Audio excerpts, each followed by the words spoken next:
আম্মু কি করে? আব্বু কি আনছে?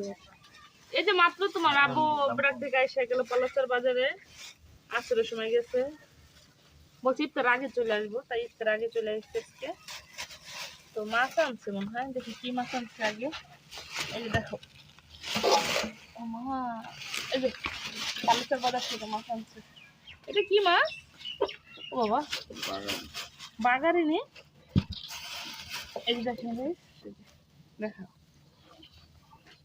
এই যে মাছ দেখো, সুন্দর নাম কে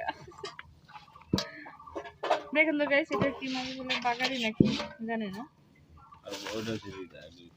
রিডা না, এটি রিডা আর এটি বাগারি। বাগারি একটা, এটা এটা বাগারি আর এটা রিডা না। তাই এটা রিডার বাচ্চা। দেখো, দেখেন পলাশচার বাজার থেকে তাজা তাজা মাছ নিয়ে আসলো। আর এই যে এটা তো ডালে কি রে হয় বাঁচা না, এই দেখেন, এটা হলো বাঁচা মাছ। দেখেন কেমন হয়েছে মাছ কেনাটা। এটা কয় হাজার? ও, যা হবে হবে না। আর এই যে মাছ দেখেন কেনা কেমন হয়েছে। রমজান মাস, আর রাতে তো মানে ভাত খাওয়া যায় না ইফতার করার পরে, শরবত খাওয়ার পরে এমনি ক্লান্ত। আর ভোর রাতে দুধ ছাড়া ভাত চলে না, কারো চলে না।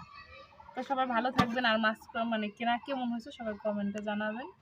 আর একটু কোটাকাটি করি, ইফতার আগে দেখি রান্না করে ঘরে যাওয়া যায় কিনা, কারণ সন্ধ্যায় যে গনায় আসছে।